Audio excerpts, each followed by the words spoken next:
자, 그림과 같이 좌표 평면의 두 점 0,05하고 A 3,3하고 B 5,3 이렇게 좌표가 나오기 시작해. 그러면 아마도 이 문제는 성분을 이용해서 풀겠구나. 이렇게 짐작을 해볼 수가 있겠죠. 자, 그다음 또 여기 원 위로 움직이는 점이 나오네요. 동점 B가 나옵니다. 그리고 여기 A0는 원점이고 A라는 점이 3,3으로 주어져 있는데 여기 3니까 아주 간단하네. 계산도 1,1, 2,2, 3,3 이렇게 된다는 얘기죠. 그리고 여기 5, 중심 5,3 그 다음에 이 원이 단위원입니다. 반지름의 1인 원이 이런 얘기입니다. 그럼 이제 1번에서 사실 여러분 1번이나 2번이나 어때요? 같은 문제입니다. 같은 문제. 벡터의 합의 크기의 제곱의 최소값과 뭐 그때의 무슨 조건을 구하라고 하는 거니까 또 똑같은 문제. 연대 문제 세 문제 똑같잖아요. 요 문제 고대 문제도 지금 두 문제 똑같은 문제입니다. 사실. 자, 1번부터 가봅시다. 그러면은 요것을 이제 OA, OP, 요 OA 벡터하고 여기 5입니다. OA 벡터하고 OP 벡터의 합의 제곱의 최소값. 어떻게 가요? 다 P를 X, Y로 놓고 이제 여기 성분이 다 나오니까 P를 X, Y로 놓고 이걸 성분으로 써버리는 수가 있겠고 또 요 원 위에 동점이니까 중심을 경유해서 다시 말해서 OP 벡터를 B 플러스 BP로 이렇게 벡터 합으로 나타내 가지고 접근하는 방식이 있겠고 이런 시도들을 해볼 수 있어야 되겠다 그런 얘기입니다. 그러면 이걸 통째로 성분으로 한번 나타내 볼까요? 성분으로 먼저 한번 가봅시다. 나머지 것들이 다 성분으로 표현되니까 성분으로 P를 X, Y로 나타내는 것이죠. 얘가 주인공이니까 지금 얘가 동점이니까 그러면 여러분 OP 벡터의 성분 3,3 딱 나오죠. OP 벡터의 성분 이거 뭐 X, Y지. OP 벡터의 성분은 P의 좌표. 자, 그래서 이 벡터의 크기의 제곱이 자 됩니까? 내가 한 단계 스킵을 했네. OA하고 OP 벡터의 합 벡터가 뭐였어요? X 플러스 3, Y 플러스 3이죠. 왜? 3,3과 X, Y 두 벡터의 합이니까. 벡터의 합은 성분의 각각을 성분 합친 거니까. 그래서 X 성분이 X 플러스 3이고 Y 성분이 Y 플러스 3이니까 크기만 있었으면 X 성분 제곱하고 Y 성분 제곱하고 더해서 루트 씌웠겠지. 근데 크기의 제곱이니까 루트까지. 여러분 느끼기에 좀 여러 단계 스킵을 했네요. 자, 이해되겠습니까? 따라왔습니까? 그래서 이런 식이 되겠습니다. 그래서 구하라고 한 게 요 식의 최소값이에요. 요 식의 최소값.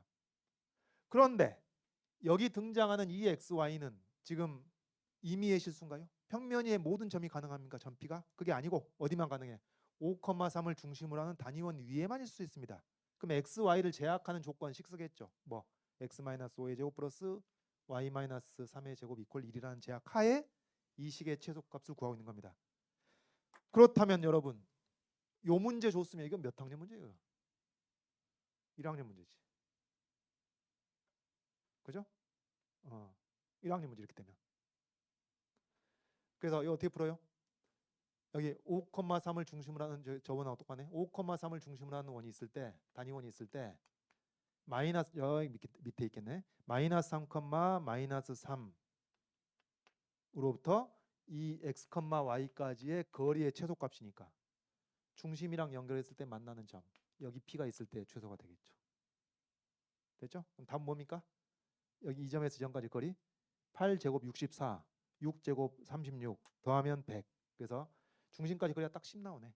10 빼기 1 9 최소값 제곱이니까 81 답이 되는 것이죠. 그래서 방금 한 얘기가 이렇습니다. 마이너스 3,3으로부터 가장 가까운 거리 그러니까 이 원 위에 있는 점들 중에서 가장 이 조건을 충족하는 점들 중에서 가장 가까운 거리니까 여기 중심까지 거리가 10 반지름 1 빼가지고 9 근데 제곱이니까 81 이게 일단 답입니다. 지금 끝난 건 아니죠? 뭘 구하라 그랬어요? 이때 P의 좌표 구하라 그랬으니까 이것도 여러분 1학년 실력으로 해결되겠죠? 예? 이 두 점을 지나는 직선의 방정식 구하고 원과 연립하면 되겠습니다. 그래서 X값이 8 커질 때 Y값이 6 커지니까 기울기가 4분의 3인 직선 그리고 마이너스 3,3을 지난다고 해서 직선의 방정식 나오고 그 다음 요 원의 방정식이랑 연립을 하니까 Y 그냥 집어넣으면 되겠죠. 그러면 X에 대한 2차 방정식이 하나 만들어집니다. 근데 또 여기 X-5 공통인수가 눈에 딱 띄니까 x-5의 계수가 어떻게 나오겠어요? 여기 1하고 16분의 9가 나올 거 아니에요. 합치면 16분의 25가 나옵니다. 그러면 x-5의 제곱이 25분의 16이 된다는 얘기고 x-5가 플러스 마이너스 5분의 4가 나오니까 여기서 x값이 5 플러스 마이너스 5분의 4가 나오는데 이 중에서 큰 거 작은 거? 가까운 점이니까 작은 것을 취해야 되겠죠. 그래서 5 빼기 5분의 4, 즉 5분의 21이 x좌표, 그리고 그때의 y좌표 5분의 11을 얻을 수가 있겠다. 이겁니다. 자, 출발점이 뭐였어요? 출발점이 성분으로 질러버린 겁니다. 성분으로. 요 절대값 기호, 크기 기호 안에 있는 것들을 아예 성분으로 싹 질러버린 겁니다. 그 다음에 이걸 또 이렇게 가봅시다. 이 동점 P가 원 위를 움직이고 있으니까 얘를 어떻게? 중심을 경유하는 방식으로 분해를 해보자. 즉 지금 우리 구하라고 한 게 이거였잖아요. 5A 플러스 5P 크기의 제곱인데 5P를 B를 거쳐가자.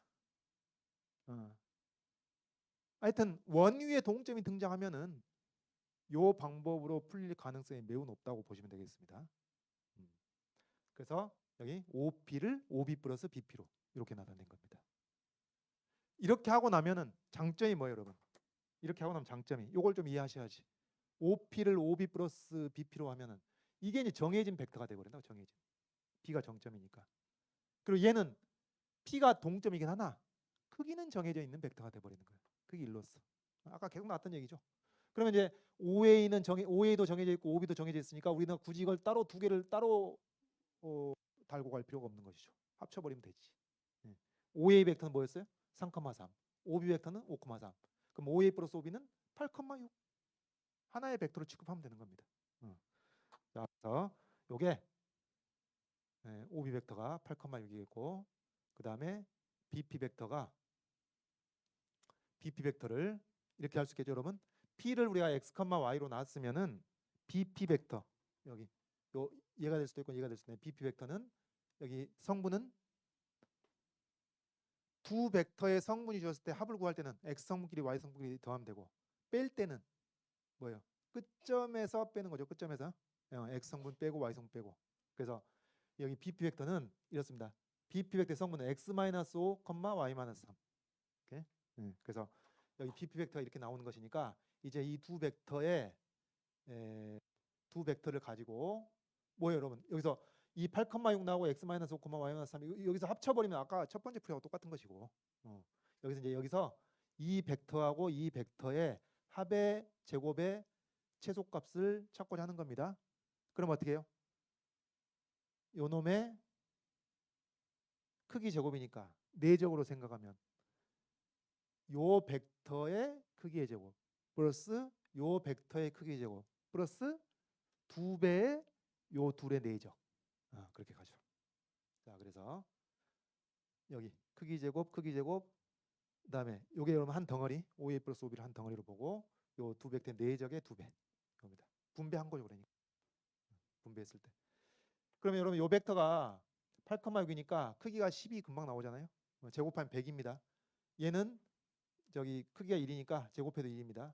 그럼 여기 100 나오고 1 나오고 그 다음에 요 내적 뭐였죠? 여러분 내적의 정의 크기 코사인 세타 요 크기 10 요 크기 1 그 다음에 두 벡터 이루는 각의 코사인 세타 여기까지 나온단 말이에요. 그러면 이 식 전체가 최소가 되기 위해서는 코사인 세타가 얼마가 돼야 되겠구나. 마이너스 1이 되면 되겠구나. 그겁니다. 아까 나왔던 게 비슷하죠. 그럼 코사인 세타가 마이너스 1인 경우가 존재하는지는 확인을 해봐야죠. 답안지 안 써도 되는데요. 가급적 한 줄 정도 언급해 주시면 더 금상첨화긴 하지. 근데 코사인 세타가 마이너스 1인 경우가 존재하느냐? 어떤가요? BP 벡터는 P가 원 위에 있는 모든 점이 가능하기 때문에 BP 벡터는 360도 다 나온다고요. 다 나와.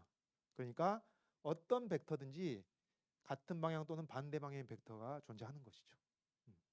그래서 답안지는 이렇게만 쓰시면 되겠습니다. 코사인 세타가 마이너스 1일 때 최소가 되는 거니까 그때 최소값은 이렇게 해가지고 여기 마이너스를 집어넣은 거 마이너스. 그래서 요게 100, 요게 1, 그 다음에 요게 10, 요게 1 해서 답이 81이 나오는 겁니다. 그다음 그때 이제 전피의 좌표. 여러분 전피의 좌표는 이렇게 생각하시면 돼요. 아까 우리가 이미 알았듯이 코사인 세타가 마이너스 1이 되는 경우는 요 벡터하고 요 벡터가 반대 방향일 때잖아요. 평행인데 반대 방향인 거잖아요. 근데 요 벡터의 성분이 8,6입니다. 그죠? 그러니까 지금 반대 방향도 동일 직선상에 있는 거니까 평행이어서 음의 실수배 말이야. 음의 실수배 마이너스 알파배 혹은 알파가 마이너스 음수라고 하든지. 근데 여러분 요 벡터의 크기가 얼마야 돼야 돼요? 크기가 1이 되다가 1이 BP 벡터의 크기 1이니까 그럼 이 앞에 계수 얼마 곱하면 되겠어요? 8,6의 크기 얼마? 10이잖아. 10분의 1 하면 되는 거예요. 근데 반대 방향이니까 코사인 세타 마이너스 1이 되니까 마이너스 10분의 1 이렇게 금방 계산도 할 수 있습니다. 의미 이해하면 되겠죠? 그러니까 이거 다시 한번 요 벡터와 반대 방향이면서 크기가 1인 벡터를 구하는 것이니까 이렇게 실수배를 하는데 크기가 1이 되게끔 실수배를 하면 되죠. 크기가 1이 되게끔 실수배를 어떻게 해? 그 벡터의 크기로 나눠주면 되는 거지. 되겠죠? 그렇습니다. 그러니까 이런 거죠. 어떤 벡터가 있을 때 그 벡터와 같은 방향이면서 크기가 1인 벡터를 구하고자 한다면은 그 벡터의 크기로 나눠주면 되는 겁니다. 이것도 이해하시면 충분하죠. 뭐 외울 필요가 없습니다.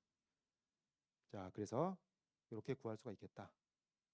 그래서 지금 1번 문제를 두 가지 방식으로 해봤는데 여러분 그러니까 이렇게 되면 P의 좌표가 나오나요? 답은 구하고 가야지. 예? 답은 구하고 가야 돼. 지금 이게 8,6과 같은 방향의 반대 방향의 크기가 1인 벡터를 구했습니다. 그래서 요 벡터가 뭐였나요? 마이너스 5분의 4, 마이너스 5분의 3이 나왔던 거 아니에요?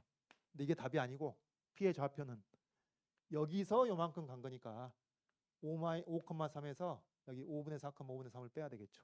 혹은 마이너스 5분의 4, 마이너스 5분의 3을 더해야 되겠죠. 그래서 그렇게 해서 이 답이 나오는 겁니다. 여러분 여기 이런 문제도 하여튼 내적의 최대값이나 최소값 어떤 두 벡터의 합의 크기나 크기의 제곱의 최대값 최소값 아주 잘 나오는 것이니까 여기 지금 고대 문제 1번만 한 거 아니에요? 2번 문제 똑같습니다. 정급 방식 두 가지도 똑같아요. 어떻게 똑같아? 다 성분으로 질러버리든가 이 크기 안에를 다 성분으로 질르든가 아니면은 이것들로 다 원의 중심 B를 경유해서 가든지 A1 B 플러스 BP, A2 B 플러스 BP 이렇게 접근하든지 한번 복수 삼아서 좀 해보시기 바랍니다.